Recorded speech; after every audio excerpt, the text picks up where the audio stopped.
வணக்கம் நேயர்களே.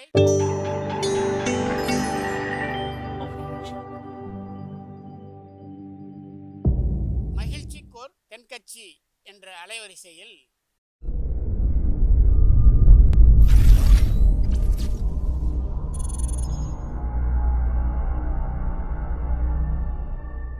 சிரிப்போம், சிந்திப்போம், செயல்படுவோம் என்ற தொடர் நிகழ்ச்சி தினமும் காலை 8 மணிக்கு யூடியூப் அலைவரிசையில் ஒளிபரப்பாகும் என்பதை மகிழ்ச்சியோடு தெரிவித்துக் கொள்கிறோம். உனக்காக நான் என்ன வேணும்னாலும் செய்கிறதுக்கு தயாராக இருக்கிறேன் அப்படின்னார் ஒருத்தர். சரி, வேறு ஒன்றும் வேணாம், ஒரு 10 ரூபா பணம் இருந்தால் கைமாத்தா கொடு, நாளைக்கு தந்துடுறேன் அப்படின்னார் இன்னொருத்தர். அவ்வளவுதான், நான் அவசரமாக ஒரு ஆளை பார்க்க வேண்டியிருக்கு, அப்புறமா வந்து உன்னை பார்க்குறேன் அப்படின்னு சொல்லிவிட்டு அந்த ஆள் நழுவி போயிட்டார். இதுதான் இன்றைக்கி உலக நிலவரம். ஆனால் ஒருத்தர் மேலே உண்மையாகவே அன்பு செலுத்துறது அப்படிங்கிறது ரொம்ப பெரிய விஷயம்.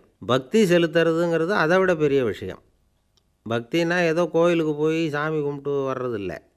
பக்தியோட எல்லை எதுன்னு தெரிஞ்சுக்கிறதுக்கு உங்களுக்கு ஆசையாக இருக்குதா அப்படின்னா ஒரு கதை உண்டு, அதுக்கு அதை கேளுங்க. அதாவது மயூர சர்மன் அப்படின்னு ஒருத்தர் இருந்தான். கிருஷ்ணர் மேலே அவன் ரொம்ப பக்தியாக இருந்தான். ஒரு நாள் கிருஷ்ணர் வந்து அவனை பார்த்துட்டு போகலாம்னு நினச்சி வந்தார். கிருஷ்ணரை பார்த்த உடனே அவனுக்கு ரொம்ப மகிழ்ச்சி இருக்காது அப்படின்னே. ஏன்னா வழக்கமாக பக்தர்கள் தானே பகவான்கிட்ட ஏதாவது கேட்குறது வழக்கம். இங்கே வந்து பகவான் வந்து பக்தனை பார்த்து கேட்க ஆரம்பிச்சுட்டார். இதை பாருப்பா, உங்ககிட்ட நான் ஒன்று கேட்பேன், கொடுப்பியா அப்படின்னார்.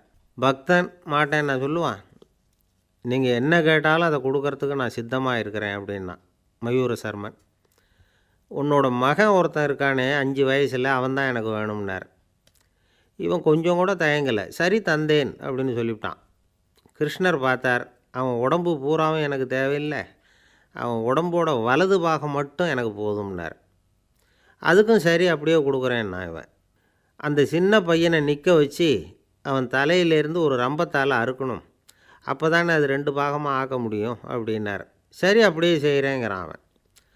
அந்த ரம்பத்தை நீ ஒரு பக்கம் பிடிச்சிக்கணும், உன்னோட மனைவி ஒரு பக்கம் பிடிச்சிக்கணும், நீங்கள் 2 பேரும் அப்படி பிடிச்சிக்கிட்டு அதை அறுத்து அவனை 2 துண்டாக்கணும் அப்படிங்கிறார். அதுக்கும் சரிங்கிறான்.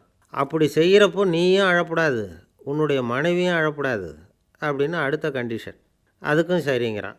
அடுத்தாப்படி ஒரு கண்டிஷன் போடுறார், அதாவது உன்னுடைய மகனும் அழக்கூடாது அப்படிங்கிறார். அதுக்கும் சரின்னு ஒத்துக்கிட்டான். இவ்வளவு நிபந்தனைகள் பேரில் தான் உன் மகனோட வலது பாகத்தை நான் ஏற்றுக்குவேன், இல்லைன்னா ஏற்றுக்க மாட்டேன் அப்படின்னு சொல்லிவிட்டார் அவர். உங்களோட அத்தனை நிபந்தனைகளுக்கும் கட்டுப்பட்டு நாங்கள் நடக்கிறோம் அப்படின்னு சொல்லிவிட்டான் மயூர சர்மன். உடனே மகனை கூப்பிட்டான். அவன் வந்து நின்னான், அவனை குளிப்பாட்டினான், புது ஆடைகள் போட்டு விட்டான். அதுக்கப்புறம் ஒரு ரம்பத்தை எடுத்து அறுக்க ஆரம்பித்தான். ஒரு பக்கம் அவன், இன்னொரு பக்கம் அவனுடைய மனைவி, நடுவில் அந்த பையன். அவங்க 2 பேர் கண்ணிலேயும் கண்ணீர் கொஞ்சம் கூட வரவே இல்லை. ஆனால் அந்த சின்ன பையனோட இடது கண்ணில் இருந்து மட்டும் கண்ணீர் வழிய ஆரம்பிச்சுட்டுது.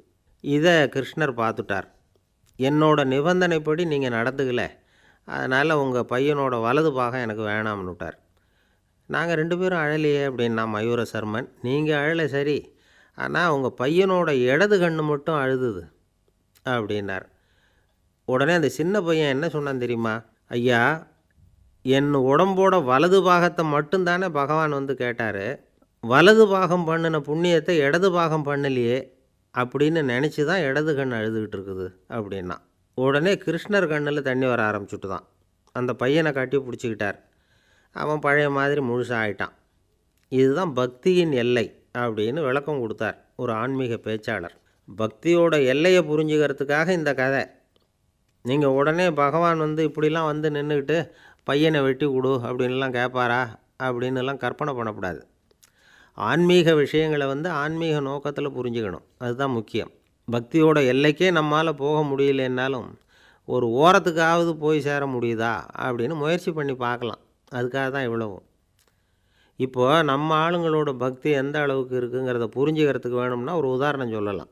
ஒருத்தர் கடவுள்கிட்ட வேண்டிக்கிட்டாராம், நான் செய்கிற வியாபாரத்தில் இன்றைக்கி 1000 ரூபா லாபம் கிடச்சிதுன்னா அதில் 500 ரூபாயை உன் கோயிலுக்கு வந்து உண்டியலில் போட்டு விட்றேன் அப்படின்னு வேண்டிக்கிட்டார். சொல்லிவிட்டு வியாபாரம் பண்ணார். 1000 ரூபா கிடைக்கல, 500 ரூபா தான் லாபம் கிடச்சிது. அவர் அதுக்கப்புறம் அந்த கோயிலுக்கு போகல. ஏங்க, கிடைச்ச 500ல் பாதியை உண்டியலில் போட்டு விட்றது தானே நியாயம் அப்படின்னு கேட்டாங்க. அதுக்கு அவர் முறைச்சி பார்க்குறார். அப்புறம் சொல்கிறார், விவரம் தெரியாமல் பேசாதீங்க. கடவுள் ஏற்கனவே அவர் பங்கு ரூ. 500 எடுத்துக்கிட்டு மீதி ரூ. 500 தான் எனக்கு கிடைக்கிறது மாதிரி பண்ணியிருக்கிறார். அதனால் இது எனக்கு சேர வேண்டிய பங்கு அப்படின்னு சொல்லிவிட்டார். இவரோட பக்தியின் எல்லை எந்த அளவில் இருக்குது பார்த்தீங்களா? ஐயா தென்கட்சி கோ சுவாமிநாதன் அவர்களின் மகிழ்ச்சி கோர் தென்கட்சி தொடர் நிகழ்ச்சியினை கேட்டு பயன்பெறுங்கள். நிகழ்ச்சியினை பிடித்திருந்தால் உங்களுக்கு கமெண்ட் பாக்ஸில் உங்கள் கமெண்ட்டுகளை பதிவு செய்யுங்கள், ஷேர் செய்யுங்கள், லைக் செய்யுங்கள், கண்டிப்பாக சப்ஸ்கிரைப் செய்யுங்கள். நன்றி, வணக்கம்.